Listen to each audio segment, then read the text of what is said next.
منورہ کی حاضری کی طلب ضرور ہوا کرتی ہے۔ بہرحال میں اپنے مضمون کی طرف آتا ہوں۔ قرآن پاک میں اللہ رب العزت نے ارشاد فرمایا وَلْتَكُن مِّنكُمْ أُمَّةٌ يَدْعُونَ إِلَى الْخَيْرِ وَيَأْمُرُونَ بِالْمَعْرُوفِ وَيَنْهَوْنَ عَنِ الْمُنكَرِ، کہ تم میں سے ایک جماعت ایسی ہونی چاہیے جو لوگوں کو بھلائی کی دعوت دے، وَيَأْمُرُونَ بِالْمَعْرُوفِ، اور لوگوں کو اچھائی کا حکم دے، وَيَنْهَوْنَ عَنِ الْمُنكَرِ، اور لوگوں کو برائی سے روکے۔ حضرات محترم، اسلام نے جہاں ڈھیر سارے احکامات دیے ہیں، ان احکامات میں سے ایک حکم ہے اچھائی کا حکم دینا، یعنی امر بالمعروف کرنا، اور دوسرا حکم ہے نہی عن المنکر، یعنی برائی سے روکنا۔ حضرات محترم، میں آپ کو بتاتا چلوں کہ اچھائی کا حکم دینا یہ بھی ضروری ہے اور برائی سے روکنا یہ بھی ضروری ہے، لیکن حضرات محترم اگر آپ غور کریں، اپنی زندگی کا تجزیہ کریں کہ ہم ان دونوں حکموں میں سے کس حکم پر عمل کر رہے ہیں، تو میں کہوں گا کہ ہمارا عمل نہ اس بات پر ہے کہ ہم اچھائی کا حکم دیتے ہیں اور نہ اس بات پر ہے کہ ہم لوگوں کو برائی سے روکتے ہیں۔ لیکن اگر کہیں دیکھا جائے تو یہ تو ہماری زندگی کے اندر پایا جاتا ہے کہ ہم لوگوں کو اچھائی کا حکم تو دیتے ہیں لیکن لوگوں کو برائی سے روکنے کی کوشش نہیں کیا کرتے ہیں۔ حضرات محترم، ہم برائی کو برداشت کیا کرتے ہیں، برائی کو ہوتا ہوا دیکھتے ہیں، تو حضرات محترم اس وقت ہماری ذمہ داری بنتی ہے کہ ہم لوگوں کو برائی سے روکنے کی کوشش کریں، لیکن اس وقت میں ہم برائی کو برداشت کرتے ہیں، برائی سے روکنے کی کوشش نہیں کیا کرتے۔ لیکن حضرات محترم، جہاں اچھائی کا حکم دینا ضروری ہے، اس سے کہیں زیادہ ضروری یہ ہے کہ لوگوں کو برائی سے روکا جائے۔ حضرات محترم، اچھائی کا حکم دینا بھی ضروری ہے، لیکن اچھائی کا حکم دینے سے کہیں زیادہ ضروری یہ ہے کہ لوگوں کو برائی سے روکا جائے۔ لیکن حضرات محترم، ہماری سستی، ہماری کاہلی، ہماری غفلت اور خاموشی اور جو ہے برائی کو دیکھ کر کے برائی کو برداشت کرنا، یہ اس بات کی علامت ہے جس کی وجہ سے آج برائی دن بدن ہمارے معاشرے کے اندر نعرہ پنپ رہی ہے۔ تکبیر، اللہ نعرہ اکبر، رسالت، یا رسول اللہ، نعرہ یا غوثیت، غوث اللہ۔ زائرین مدینہ شریف، نعرہ تکبیر۔ ایک جبر ہے، ہماری مساجد کو مسمار کیا جا رہا ہے، ہماری مسجدوں کے میناروں سے لاؤڈ اسپیکر کو اتارا جا رہا ہے، ہمارے مدرسوں کو مقفل کیا جا رہا ہے، تالے لگائے جا رہے ہیں۔ وجہ یہ ہے کہ ہم خود برائی کے اندر ملوث ہو چکے ہیں۔ برائی سے روکنے کی جو ذمہ داری پوری امت کی اللہ رب العزت نے لگائی، کنتم خیر امت اخرجت للناس تأمرون بالمعروف وتنہون عن المنکر، کہ تم بہترین امت ہو، تمہیں پیدا اس لیے کیا گیا ہے کہ تم لوگوں کو اچھائی کا حکم دو اور برائی سے روکو۔ حضرات محترم، تو یہ امت کی ذمہ داری بنتی ہے۔ حضرات محترم، آقا کریم صلی اللہ تعالیٰ علیہ وسلم کا فرمان عالی شان ہے جس کا مفہوم یہ ہے کہ اگر تم برائی کو اپنی قوت بازو کے ذریعے سے روک سکتے ہو تو اپنی قوت بازو کے ذریعے سے برائی کو روکنے کی کوشش کرو۔ اور سرکار دو عالم صلی اللہ تعالیٰ علیہ وسلم نے اس کو ایمان کا اعلیٰ درجہ قرار دیا، اور پھر سرکار دو عالم صلی اللہ تعالیٰ علیہ وسلم نے آگے ارشاد فرمایا کہ اگر تم قوت بازو کے ذریعے سے برائی کو روکنے کی طاقت نہیں رکھتے ہو تو زبان سے برائی کو برا کہو۔ سرکار نے اس کو ایمان کا درمیانہ درجہ بیان فرمایا، اور پھر سرکار دو عالم صلی اللہ تعالیٰ علیہ وسلم نے آگے ارشاد فرمایا کہ اگر قوت بازو کے ذریعے سے بھی برائی کو نہیں روک سکتے، زبان کے ذریعے سے بھی برائی کو برا نہیں کہہ سکتے، تو کم از کم اتنا تو کرو کہ برائی کو دل سے تو برا جانو، برائی کو دل سے تو برا جانو۔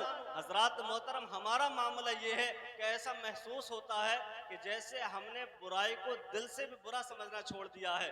لیکن یاد رکھیں، شریعت کا مسئلہ یہ ہے کہ جو لوگ دل سے برائی کو برا نہیں سمجھتے تو وہ اپنے ایمان کی خیر منائیں، جو لوگ برائی کو برا نہیں سمجھتے بلکہ برائی کو اچھا سمجھا کرتے ہیں، حرام کو حلال سمجھا کرتے ہیں، تو وہ اپنے ایمان کی خیر منائیں۔ ان کا ایمان کس درجے کا ہے؟ حضرات محترم، تو ہم جس معاشرے کے اندر، جس سوسائٹی کے اندر زندگی گزار رہے ہیں، اس سوسائٹی کے اندر ہم لوگوں کو دیکھتے ہیں کہ لوگوں کا رویہ کیسا ہے، لوگوں نے کیا ہے، ہمارے آباء و اجداد کیا کرتے چلے آئے ہیں، ہماری زندگی کس طریقے سے گزرنی چاہیے، لوگ اس معاملے میں کیا کیا کرتے ہیں۔ شادی بیاہ کے موقع موقع پر ہو, تعزیہ داری کے موقع پر ہو, ہمارا معاملہ یہ رہتا ہے کہ ہم لوگوں کو دیکھتے ہیں, ہم قرآن کو نہیں دیکھتے, ہم حدیث پاک کو نہیں دیکھتے, جبکہ کل بعد مرنے کے نہ یہ لوگ ہمارے کام آئیں گے. اگر کوئی چیز کام آنے والی ہے ہمارے تو وہ قرآن ہے, نبی کا فرمان ہے.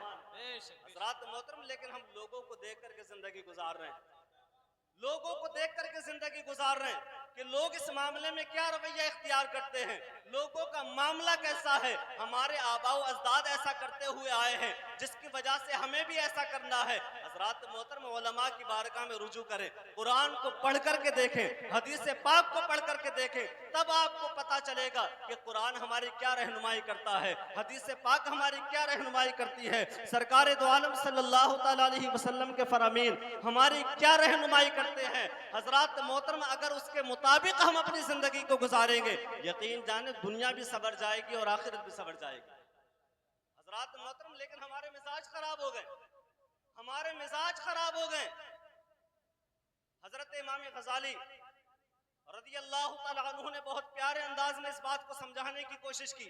تھوڑی سی توجہ آپ میری جانب رکھیں, میں رخصت ہونے والا ہوں, میں جو ہے اپنی جگہ لینے والا ہوں, تھوڑی سی توجہ آپ میری جانب رکھیں. حضرت امام غزالی رضی اللہ تعالیٰ عنہ نے بہت پیارے انداز میں اس بات کو سمجھانے کی کوشش کی کہ ہمارے مزاج خراب ہو گئے. اگر کسی کو بخار ہے اور ٹائیفائڈ بخار ہے, اس کو کھانے کے لیے میٹھا سیب بھی دیا جائے تب بھی اس کو وہ سیب کڑوا معلوم ہوتا ہے. حضرات محترم, سیب کی کوئی کمی نہیں ہے, سیب کا ذائقہ ٹھیک ہے, لیکن مزاج خراب تمہارے ہو چکے ہیں, زبان خراب تمہاری ہے, تمہاری ذات کے اندر کمی ہے جس کی وجہ سے تمہیں سیب کا ذائقہ کڑوا معلوم ہو رہا ہے. حضرات محترم غور کرنے کی ضرورت ہے. حضرت امام غزالی رضی اللہ تعالیٰ عنہ فرماتے ہیں کہ ایک دیوار پر, ایک کھنٹی پر ایک قمیص لٹکی ہوئی ہے, اس قمیص کے اندر کسی نے بچھو کو جاتے ہوئے دیکھا ہے. حضرات محترم, کسی نے اس قمیص کے اندر بچھو کو جاتے ہوئے دیکھا ہے. جس کی قمیص ہے وہ اس قمیص کو اتارتا ہے, پہننے کی کوشش کرتا ہے, لیکن ایک شخص ہے جس نے اس قمیص کے اندر بچھو کو جاتے ہوئے دیکھا ہے. حضرات محترم, وہ کہتا ہے خبردار, اس قمیص کو پہننا نہیں, اس قمیص کو پہننے کی کوشش مت کرنا.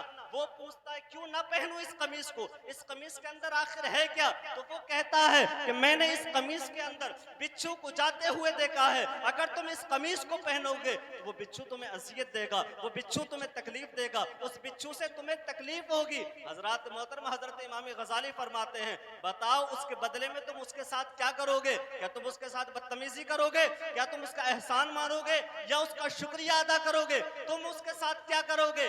یقیناً جس نے تمہیں دنیا کے اندر تکلیف دینے والے چھوٹے سے کیڑے سے روکا ہے تو تم اس کا احسان مانو گے, اس کا شکریہ ادا کرو گے کہ اس نے اس بچھو والی قمیص سے روک دیا جو بچھو تکلیف دیتا. حضرات محترم, مجھے بتائیں, جب دین کے داعی کسی کو دعوت دینے کے لیے پہنچتے ہیں, کسی کو اسلام کا پیغام پہنچانے کے لیے پہنچتے ہیں, اس کی خیر خواہی کرنے کے لیے پہنچتے ہیں, اس کی اصلاح کرنے کے لیے جاتے ہیں, تو پھر وہ دین کے داعیوں کے ساتھ کیوں بغاوت کرتا ہے, ان کے ساتھ کیوں بدتمیزی کرتا ہے, ان کی بات کیوں نہیں مانا کرتا ہے؟ حضرات محترم, غور کرنے کی ضرورت ہے. جو دنیا کے بچھو سے بچا رہا ہے تم اس کا شکریہ ادا کر رہے ہو, تم اس کا احسان ادا کر رہے ہو.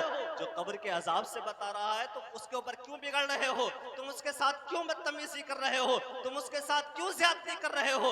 حضرات محترم, علماء خیر خواہ ہیں, علماء کی اللہ رب العزت نے یہ ذمہ داری لگائی ہے کہ تم میں سے ایک جماعت ایسی ہونی چاہیے جو لوگوں کو بھلائی کا حکم دے, جو لوگوں کو اچھائی کا حکم دے, جو لوگوں کو برائی سے روکے. اسی لیے تو علماء کو العلماء ورثۃ الانبیاء کہا گیا ہے کہ علماء انبیاء کے وارث ہیں. علماء کے ذمے اللہ کے رسول صلی اللہ تعالیٰ علیہ وسلم نے یہ ذمہ داری لگائی ہے کہ جو علم میں نے تم تک پہنچایا ہے اس علم کو تم لوگوں تک پہنچاؤ, لوگوں کی خیر خواہی کرو, لوگوں کی اصلاح کرو. لیکن حضرات محترم, ہمارے مزاج خراب ہیں, ہم بگڑ جاتے ہیں, ہم بفر جاتے ہیں, ہم ناراض ہوتے ہیں, ہم بدتمیزیاں کیا کرتے ہیں, ہم کسی بات کو ماننے کے لیے تیار نہیں ہوتے ہیں. حضرات محترم, اس طریقے کی باتیں ہم بولا کرتے ہیں, تمہیں اس سے کیا مطلب, یہ ہمارا کام ہے, یہ ہمارا کام ہے. نعرے تکبیر, نعرے رسالت, علماء اہل سنت, حضرت علامہ عبداللطیف صاحب قبلہ, نعرے تکبیر.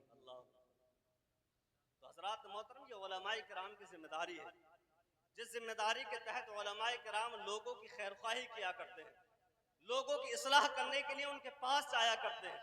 ان کو سمجھانے کی کوشش کیا کرتے ہیں، مانو نہ مانو یہ تمہارا کام ہے، لیکن علماء کی ذمہ داری صرف پہنچانے کی ہے، اور علماء اپنا کام کر کے رہیں گے۔